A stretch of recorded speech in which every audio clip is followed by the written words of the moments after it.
نحمده ونصلي على رسوله الكريم أما بعد فأعوذ بالله من الشيطان الرجيم بسم الله الرحمن الرحيم وهل أتاك حديث موسى إذ رأى نارا فقال لأهلهم كثوا إني آنست نارا لعلي آتيكم منها بقبس أو أجد على النار هدى فلما أتاها نودي يا موسى إني أنا ربك فاخلع عليك إنك بالواد المقدس طوى وأنا اخترتك فاستمع لما يوحى إنني أنا الله لا إله إلا أنا فاعبدني وأقم الصلاة لذكري إن الساعة آتية أكاد أخفيها لتجزى كل نفس بما تسعى فلا يصدنك عنها من لا يؤمن بها واتبع هواه فتردى وما تلك بيمينك يا موسى قال هي عصاي أتوكأ عليها وأهش بها على غنمي ولي فيها مآرب أخرى قال ألقها يا موسى فألقاها فإذا هي حية تسعى قال خذها ولا تخف سنعيدها سيرتها الأولى واضمم يدك إلى جناحك تخرج بيضاء من غير سوء آية أخرى لنريك من آياتنا الكبرى اذهب إلى فرعون إنه طغى وهل أتاك حديث موسى اور کیا آئی ہے آپ کے پاس خبر موسیٰ علیہ السلام کی اذ رأى نارا جب انہوں نے آگ کو دیکھا فقال لأهلهم كثوا إني آنست نارا بس انہوں نے اپنے گھر والوں سے کہا ٹھہر جاؤ بے شک میں آگ دیکھ رہا ہوں لعلی آتیکم منہا بقبس شاید کہ میں لاؤں تمہارے پاس وہاں سے کوئی انگارہ او اجد علی النار ہدا یا میں پالوں آگ پر کوئی رہنمائی فلما اتاہا پس جب آئے اس کے پاس نودی یا موسیٰ تو بلائے گئے اے موسیٰ انی انا ربک فاخلع علیک بے شک میں تیرا رب ہوں پس اتار دے اپنے جوتے انک بالواد المقدس طویٰ بے شک تو مقدس وادی طویٰ میں ہے وانا اخترتک اور میں نے تجھے چن لیا فاستمع لما یوحیٰ پس سن جو وحی کی جائے اننی انا اللہ بے شک میں ہی اللہ ہوں لا الہ الا انا کوئی عبادت کے لائق نہیں مگر میں ہی ہوں فاعبدنی پس میری ہی عبادت کیجئے واقم الصلاۃ لذکری اور نماز قائم کیجئے میری یاد کے لیے ان الساعۃ آتیۃ بے شک قیامت آنے والی ہے اکاد اخفیہا لتجزا کل نفس بما تسعی میں اس کو مخفی رکھنا چاہتا ہوں تاکہ بدلہ دیا جائے ہر نفس جو اس نے کیا ہے فلا یصدنک عنہا پس تجھے روک نہ دے اس سے من لا یؤمن بہا جو نہیں ایمان رکھتا اس کے ساتھ واتبع ہوا اور اس نے اتباع کی اپنی خواہش کی فتردا پس تو ہلاک ہو جائے۔ وما تلک بیمینک یا موسیٰ، اور تیرے دائیں ہاتھ میں کیا چیز ہے اے موسیٰ؟ قال ہی عصائی، فرمایا وہ میری لاٹھی ہے۔ اتوکل علیہا، میں ٹیک لگاتا ہوں اس پر۔ واہش بہا علی غنمی، اور پتے جھاڑتا ہوں اپنی بکریوں پر۔ ولی فیہا مآرب اخری، اور میرے لیے اس میں اور بھی بڑے فائدے ہیں۔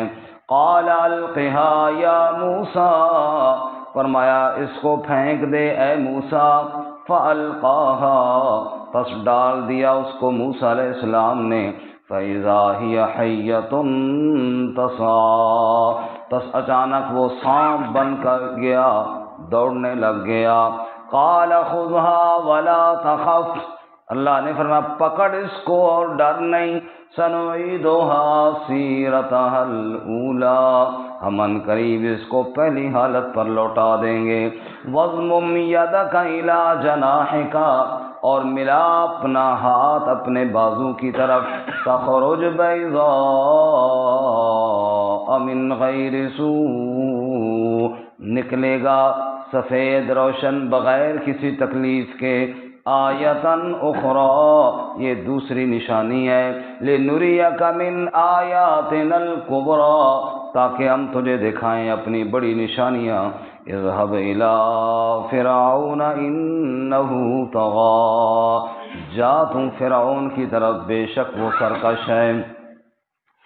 سبحان ربک رب العزة عما یصفون، وسلام علی المرسلین والحمد للہ رب العالمین۔ اللہم صل علی محمد وعلی آل محمد کما صلیت علی ابراہیم وعلی آل ابراہیم انک حمید مجید۔ اللہم بارک علی محمد وعلی آل محمد کما بارکت علی ابراہیم وعلی آل ابراہیم انک حمید مجید۔ سبحان اللہ۔ معزز سامعین، سورۃ طٰہٰ کا پہلا رکوع آیات نمبر 9 سے لے کر 24 تک تلاوت کی ہیں۔ اللہ رب العزت ان کے مطابق صحیح بیان کی توفیق عطا فرمائے اور ہمیں قرآن و سنت پر عمل کرنے کی توفیق عطا فرمائے۔ اس طرح کے کل کے سبق میں یہ عرض کیا تھا کہ سورۃ طٰہٰ میں اللہ رب العزت نے حضرت موسیٰ علیہ السلام کا واقعہ بڑی تفصیل کے ساتھ بیان کیا ہے، اور مقصد جناب رسول اللہ صلی اللہ علیہ وسلم کو تشجیع اور شجاعت دلانا ہے کہ حضرت موسیٰ علیہ السلام نے کتنی بہادری کے ساتھ اور کتنی استقامت کے ساتھ اللہ رب العزت کے پیغام کو آگے پہنچایا۔ اس لیے میرے محبوب صلی اللہ علیہ وسلم آپ بھی میرے پیغام کو بڑی جرأت اور بہادری کے ساتھ پہنچائیں اور پھیلائیں۔ موسیٰ علیہ السلام کا واقعہ اس سورہ مبارکہ میں تفصیل کے ساتھ بیان ہوگا انشاءاللہ۔ یہاں سے موسیٰ علیہ السلام جب مدین سے واپس آ رہے تھے اور موسیٰ علیہ السلام کو جب نبوت ملی، اس وقت پھر نبوت کے بعد موسیٰ علیہ السلام فرعون کے دربار میں گئے، وہاں پر کیا بات چیت ہوئی، یہاں سے لے کر آخر تک موسیٰ علیہ السلام کا واقعہ تقریباً ترتیب کے ساتھ ہی بیان ہوا ہے۔ اللہ رب العزت صحیح ہمیں بیان کی توفیق عطا فرمائے۔ حضرت موسیٰ علیہ السلام کا ابتدائی واقعہ تو سورۃ القصص میں ہے۔ موسیٰ علیہ السلام کی ولادت اس وقت ہوئی جب فرعون نے بنی اسرائیل کے بچوں کو ذبح کرنے کا حکم دیا تھا۔ اللہ رب العزت نے موسیٰ علیہ السلام کو پیدا فرمایا اور موسیٰ علیہ السلام کی والدہ کے دل میں یہ بات ڈالی کہ تو اپنے بیٹے کو صندوق میں ڈال کے دریا میں ڈال دے۔ چنانچہ موسیٰ علیہ السلام کی والدہ نے ایسا ہی کیا۔ وہاں سے فرعونیوں نے صندوق کو نکالا اور موسیٰ علیہ السلام کی محبت اللہ نے فرعون کی بیوی کے دل میں ڈال دی۔ انہوں نے اس کو بیٹا بنانے کا مطالبہ کیا، چنانچہ فرعون بھی بات مان گیا اور موسیٰ علیہ السلام کو بیٹا بنا کر گھر میں پالنا شروع کر دیا۔ حضرت موسیٰ علیہ السلام جب جوان ہوئے اور دیکھا کہ فرعونی بنی اسرائیلیوں پر ظلم کرتے ہیں، بیگار میں ان سے کام لیتے ہیں اور زیادتی ان پر کرتے ہیں، موسیٰ علیہ السلام کو بڑا قلق اور افسوس ہوتا، حتیٰ کہ ایک دن جو موسیٰ علیہ السلام نے دیکھا کہ ایک فرعونی ایک قبطی بنی اسرائیلی کو مار رہا تھا، موسیٰ علیہ السلام اس کو چھڑانے کے لیے گئے۔ جب وہ نہ مانا تو موسیٰ علیہ السلام نے ایک مکہ مارا جس سے وہ فرعونی مر گیا۔ خیر، دوسرے دن پھر ایک آدمی اس کے ساتھ لڑ رہا تھا، پھر موسیٰ علیہ السلام نے چھڑانے کی کوشش کی تو ساتھ ہی اس نے کہا کہ ایک بندہ تو نے کل مارا ہے، کہیں آج مجھے مارنا چاہتے ہو؟ تو موسیٰ علیہ السلام کے بارے میں جب اطلاع ہوئی کہ کل جو بندہ مرا ہے وہ موسیٰ علیہ السلام کے مکے سے مرا، تو فرعون نے حضرت موسیٰ علیہ السلام کے قتل کا آرڈر جاری کر دیا۔ موسیٰ علیہ السلام وہاں سے نکل کر مدین کی طرف روانہ ہو گئے۔ وہاں گئے اجنبی علاقے میں، تو وہاں پر دو بچیوں کو دیکھا، ان کے ریوڑ کو پانی پلایا اور پھر ان نے گھر بلایا۔ تو وہاں جیسا کہ اکثر مفسرین کا یہی خیال ہے کہ وہ حضرت شعیب علیہ السلام کی بیٹیاں تھیں، تو وہاں انہوں نے حضرت موسیٰ علیہ السلام کو 8 یا 10 سال اپنے گھر میں مزدور رکھ لیا کہ ہماری بکریاں چراؤ۔ 8 یا 10 سال موسیٰ علیہ السلام وہاں رہے، بکریاں چراتے رہے، اور اس کے بعد اللہ تعالیٰ کے حکم سے حضرت موسیٰ علیہ السلام وہاں مدین سے مصر کی جانب واپس لوٹے۔ بات پرانی ہو گئی ہوگی، اب فرعون کا وہ جو میرا آرڈر تھا قتل کا پتہ نہیں ختم ہو گیا ہوگا، چلو واپس چلیں۔ اب موسیٰ علیہ السلام کی شادی بھی ہو گئی وہاں پہ۔ اب موسیٰ علیہ السلام جب واپس آ رہے تھے نا مدین سے، اس وقت راستے میں اللہ نے نبوت عطا فرمائی، اور یہاں سے واقعہ آج کا شروع ہو رہا ہے۔ پچھلے واقعے کا انتہائی مختصر خلاصہ اور خاکہ میں نے عرض کر دیا، انشاءاللہ وہ ہم سورۃ القصص میں تفصیل کے ساتھ پڑھیں گے انشاءاللہ۔ اب موسیٰ علیہ السلام مدین سے مصر کی جانب آ رہے ہیں، سردیوں کا موسم ہے، رات کا سفر ہے اور بالکل رات تاریک ہے، کوئی دکھائی نہیں دیتا، کوئی سجھائی نہیں دیتا، اور مصر کا راستہ بھی بھول گئے، کیونکہ جنگل بیابان میں اگر لوگ تھوڑے بہت ادھر ادھر ہو جاتے تو پتہ نہیں کہاں سے کہاں نکل جاتے، کیونکہ سڑکیں اور راستے تو بنے ہوئے کوئی نہیں ہوتے تھے۔ موسیٰ علیہ السلام بھول گئے کہ اب مصر جانا ہے تو کیسے جاؤں، پریشانی کے عالم میں تھے کہ موسیٰ علیہ السلام کو دور ایک جگہ پر روشنی دکھائی دی۔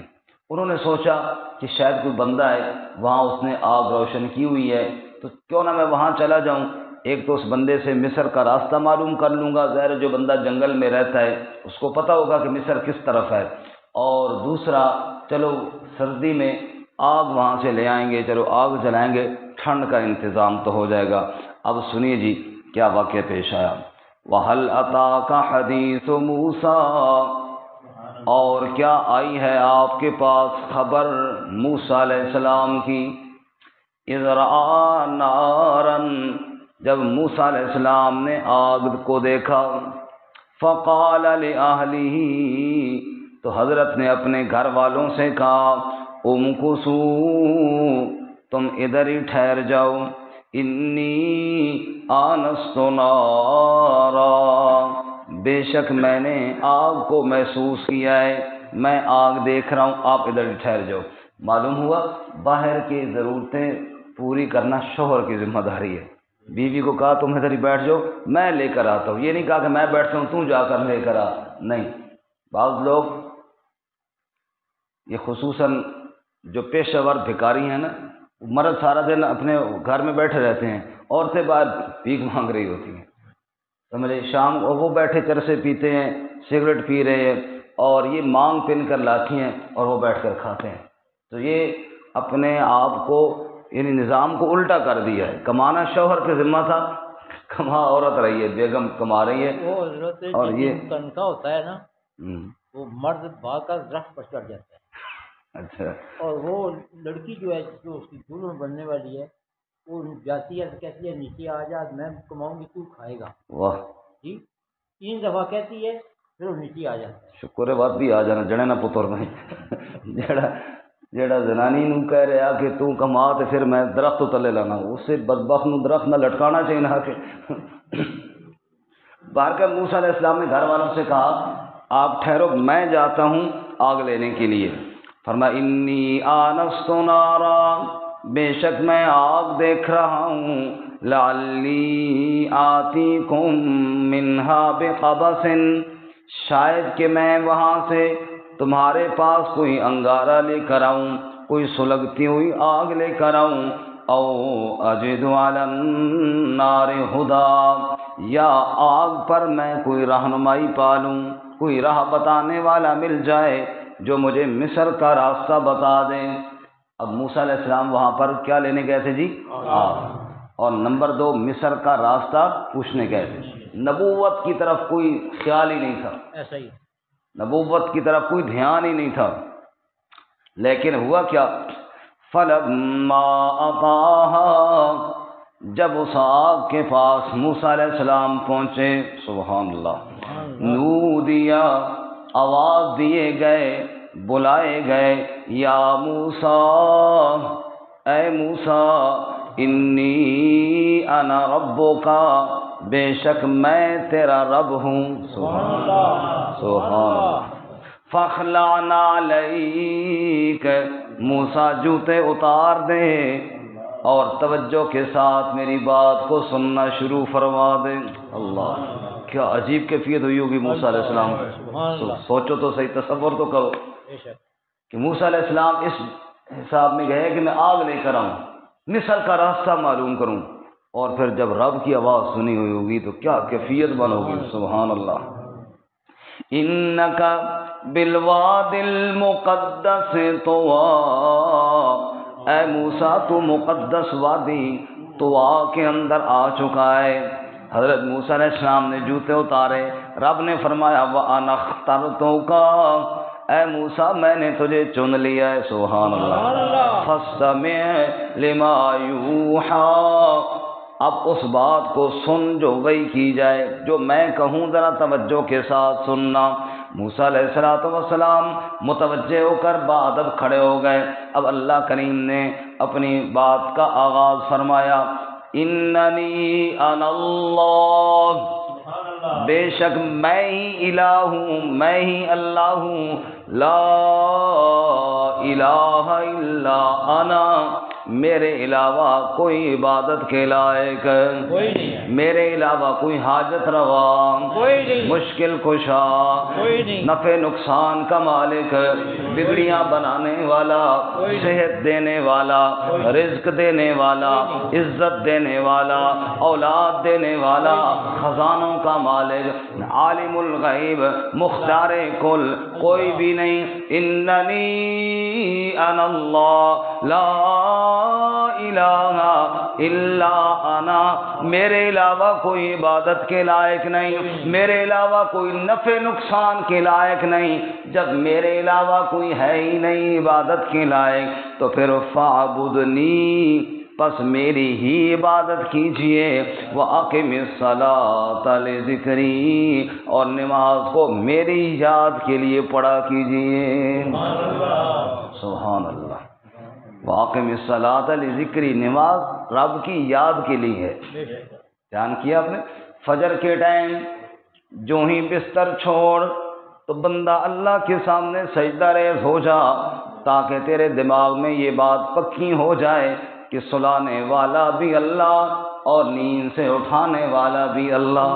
الحمدللہ الذی احیانا بعد ما اماتنا والیہ النشور، ہم مر گئے تھے رات کو، نیند بھی ایک موت ہے نا، ہم مر گئے تھے رات کو، پھر اس نے زندہ کر دیا صبح کو، مارنے والا بھی اللہ، جلانے والا بھی اللہ، پھر کیوں نہ اس کے گھر میں جا کے بندہ سجدہ ریز ہو جائے۔ پھر کام کاج کے لیے دکان میں، دفتر میں تو چلا گیا، ظہر کے وقت پھر رب کی یاد آئی، اللہ اکبر اللہ اکبر، پھر اس کے سامنے آ کے سجدہ ریز ہو جا۔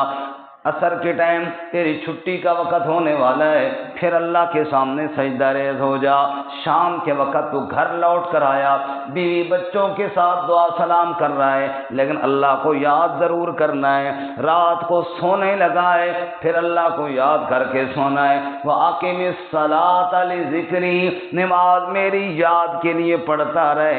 نماز کے اندر ہی رب کی یاد ہے، نماز کے اندر ہی رب کی طرف دھیان ہے۔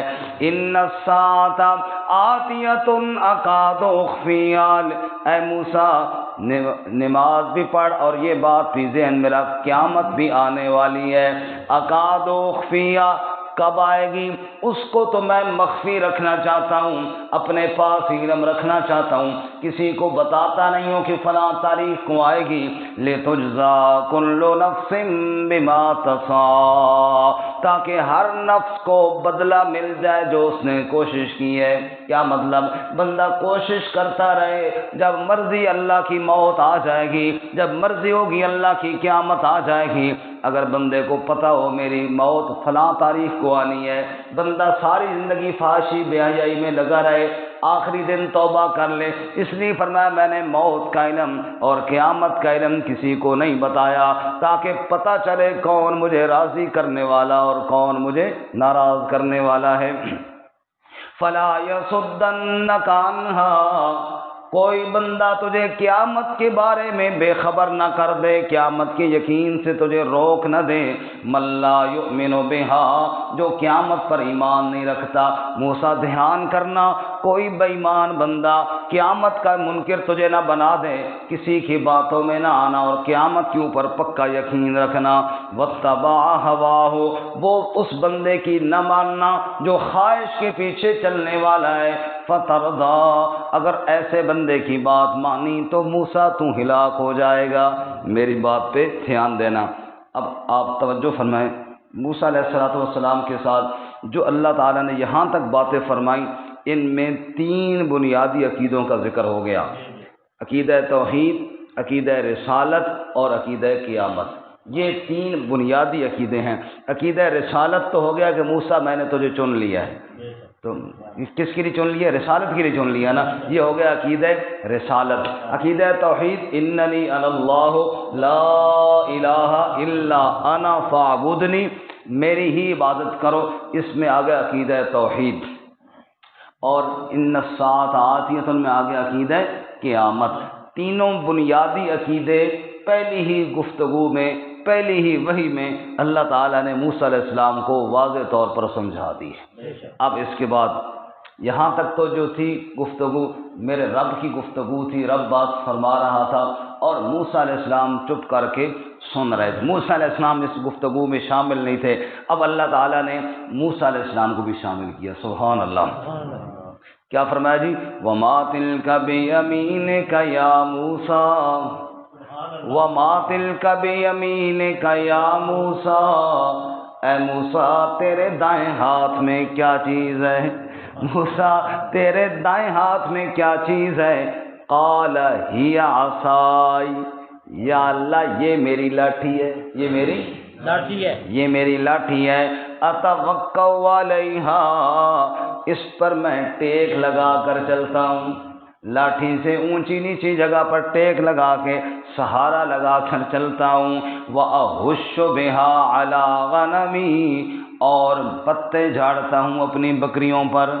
بعض دفعہ درخت اونچا ہوتا ہے، بکری نہیں پہنچ سکتی، اس کو مارا جناب، پتے نیچے گر کے بکریوں نے کھا لیے، یہ بھی فائدہ ہے لاٹھی کا۔ وَأَهُشُّ بِهَا عَلَىٰ غَنَمِي، پتے جھاڑتا ہوں اپنی بکریوں پر۔ وَلِيَ فِيهَا مَآرِبُ أُخْرَىٰ، یا اللہ اس میں فائدے اور بھی بتیرے ہیں۔ لاٹھی میں اور بھی بڑے فائدے ہیں۔ یہ لاٹھی بڑے کام دی چیز۔ 4 کتاباں عرشوں اتریاں، 5واں اتریا ڈنڈا۔ ہاں، 4 کتاباں عرشوں اتریاں، 5واں اتریا ڈنڈا۔ ڈنڈے باز سدا نہیں ہوندا، بے دینا دا گھنڈا۔ اور ہم جب مدرسے میں پڑھتے تھے تو ہمارے استاد کہتے تھے مولا بخش لے آؤ۔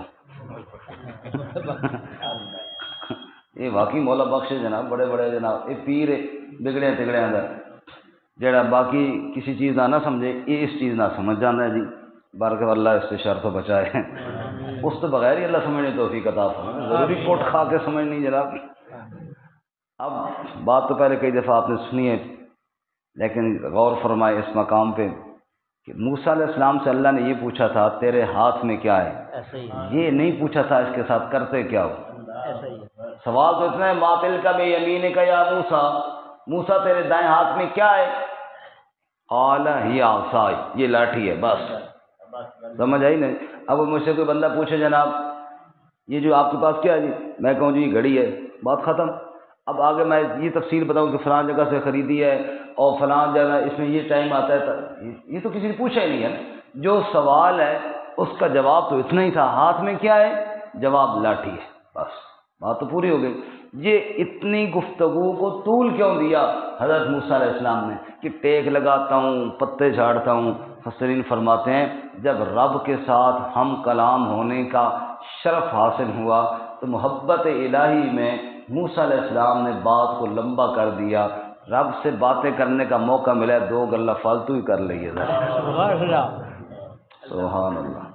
جیسے بعض ذوق آدمی جب کھڑا ہوتا ہے نا نماز کے لیے کہ چلو یا 2 رکعت اور ہی پڑھ لیں، محبت الہی میں 2 باتیں اور ہی کر لوں۔ اب جب محبت الہی نے جوش مارا تو موسیٰ علیہ السلام نے بات کو لمبا کر دیا، لیکن جب ادب الہی غالب آیا کہ اللہ تعالیٰ کہیں یہ نہ کہے کہ میں نے پوچھی کتنی بات تھی اور تم آگے لمبی بات شروع ہو گیا، تو 2 فائدے گنوائے اور تیسرے پہ بات کو ختم کر دیا کہ ولی فیہا معارب اخری، فائدے اور بھی بڑے ہیں لیکن اب گنتا نہیں ہوں۔ فرمایا محبت الہی نے جوش مارا تو لاٹھی کے فائدے بتانا شروع کر دیے، اور ادب الہی غالب آیا تو بات کو ادھر ہی ختم کر دیا۔ سبحان اللہ۔ دیکھو محبت بھی ہے اور ادب بھی ہے، اللہ ہمیں نصیب فرمائے، آمین۔ قال القھا یا موسیٰ، موسیٰ اس کو نیچے ڈال، پھینک دے اس کو نیچے تو رکھ۔ فالقا، یا جی کیڑا مسئلہ ہے، فالقاہا، حضرت نے ملاٹھی کو نیچے پھینک دیا، فَإِذَا هِيَ حَيَّةٌ تَسْعَىٰ، اچانک، اذا مفاجاتی ہے اچانک، فَإِذَا جو ہی پھینکتے گئے اچانک وہ سانپ بن گیا، تسعیٰ، اور بڑا تیز دوڑتا تھا۔ اور دوسری جگہ اللہ فرماتے ہیں وَلَّا مُدْبِرًا وَلَمْ يُعَقِّبْ، موسیٰ علیہ السلام نے پیٹھ دی اور مڑ کر دیکھا بھی نہیں اس کی طرف۔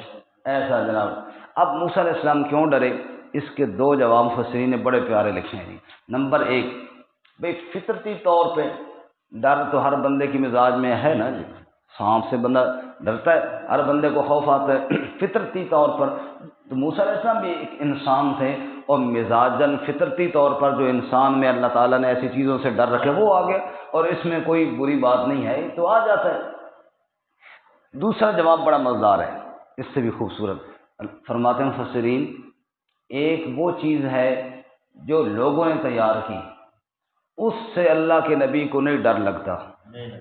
جیسے ابراہیم علیہ السلام کے لیے آگ تیار کی، تیار کس نے کی؟ لوگوں نے۔ آگ بھڑک رہی ہے، ابراہیم علیہ السلام بالکل اس کے قریب ہیں، کوئی پرواہ نہیں کی، کہا حسبی اللہ، مجھے اللہ کافی ہے۔ لیکن سانپ لوگوں نے نہیں بنایا، سانپ کس نے بنایا؟ اللہ۔ جو چیز اللہ بنائے اس سے ڈرنا یہ کمال ہے۔ جیسے حضرت رسول اللہ صلی اللہ علیہ وسلم بادل کو دیکھتے تو ڈرتے، تیز ہوا کو دیکھتے تو ڈرتے، اور سیدہ عائشہ رضی اللہ عنہ فرماتی ہیں حضور کا رنگ بدل جاتا، اندر باہر ہوتے، پوچھتے یا رسول اللہ کیا ہوا ہے؟ فرمایا بادل کو دیکھ کر، تیز ہوا کو دیکھ کر ڈر رہا ہوں۔ ایک قوم نے بادل کو دیکھا تھا اور سمجھ رہے تھے کہ بارش آئے گی، حالانکہ ان پر اللہ کا عذاب آ گیا۔ اب یہاں پہ آپ نے غور کیا کہ جو چیز لوگوں نے بنائی اس سے کوئی ڈر نہیں۔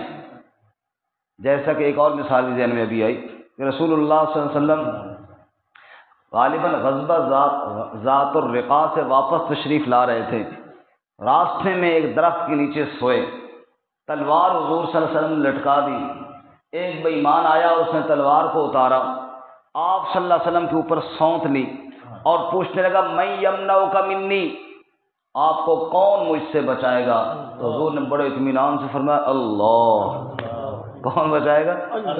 اب وہ اس بندے کی طرف سے یہ ہلاکت کا سامان تھا، حضور نہیں ڈرے، فرمایا اللہ، لیکن جب ہوا چلائی تو کسی بندے نے نہیں چلائی، اللہ تعالیٰ کی طرف سے ہوئی، تو حضور صلی اللہ علیہ وسلم ڈر گئے۔ تو جو کام من جانب اللہ ہوں ان سے ڈرنا، یہ تو بڑے کمال کی بات ہے۔ اب موسیٰ علیہ السلام نے لاٹھی کو پھینکا، تھی لاٹھی، سانپ کس نے بنایا؟ اللہ تعالیٰ نے بنایا۔ تو موسیٰ علیہ السلام ڈر گئے، بھئی سانپ اللہ نے بنایا، پتہ نہیں اب اللہ کی کیا مرضی ہے، پتہ نہیں اللہ تعالیٰ کی کیا مرضی ہے، اس لیے موسیٰ علیہ السلام ڈر گئے۔ اور اللہ تعالیٰ کی چیزوں سے ڈرنا یہی تو کمال ہے، یہ کوئی مطلب اعتراض والی بات ہی نہیں ہے، جب اللہ نے بنایا تو ڈرنا تو چاہیے تھا۔ باہر کے موسیٰ علیہ السلام ڈر گئے۔ اور اس سے ایک بات یہ بھی سمجھ میں آ گئی کہ معجزے میں ہاتھ نبی کا ہوتا ہے، فاعل حقیقی کرنے والی ذات کس کی ہوتی ہے؟ اللہ تعالیٰ کی ہوتی ہے۔ موسیٰ علیہ السلام نے خود سانپ بنایا ہوتا تو ڈرنے کی ضرورت نہیں تھی۔ خیر، اللہ فرماتے ہیں قال خذها ولا تخف، اللہ فرماتے ہیں موسیٰ علیہ السلام کو میں نے کہا پکڑ اس کو اور ڈر نہیں، سنعیدها سیرتها الاولی، ہم عنقریب اس کو پہلی حالت کی طرف لوٹا دیں گے۔ جس اللہ تعالیٰ نے لاٹھی کا سانپ بنایا ہے وہ سانپ کو دوبارہ لاٹھی بھی بنا سکتا ہے، اللہ کے لیے کون سا مشکل ہے۔ وَاضْمُمْ يَدَكَ إِلَىٰ جَنَاحِكَ، اور اپنا ہاتھ اپنے بازو کی جانب لے جائے، جناح پر کو کہتے ہیں، بازو کو کہتے ہیں۔ تخرج بیضاء من غیر سوء آیۃ اخری، جب باہر نکالو گے سفید روشن ہو کر نکلے گا بغیر کسی تکلیف کے۔ بعض لوگوں کے ہاتھوں پہ نا وہ برس کا مرض کے نشان سفید ہو جاتے ہیں، بالکل وہ بیماری ہے۔ فرمایا موسیٰ تیرا ہاتھ چمکے گا، بیماری شماری کوئی نہیں ہوگی، معجزتاً چمکے گا بغیر کسی تکلیف کے۔ یہ دوسری نشانی ہے، لنریک من آیاتنا الکبریٰ، تاکہ ہم تجھے اپنی قدرت کی بڑی نشانیاں دکھائیں۔ یہ تھوڑی نشانی تو نہیں ہے، لاٹھی کا سانپ بننا، سانپ کا لاٹھی بننا، ہاتھ کا روشن ہو جانا۔ اے موسیٰ اذهب الی فرعون انہ طغی، یہ نشانیاں لے کر فرعون کی جانب جا، بے شک وہ باغی ہو گیا، وہ سرکش ہو گیا۔ پھر موسیٰ علیہ السلام نے کیا بات کی وہ انشاءاللہ ہم کل پڑھ لیں گے۔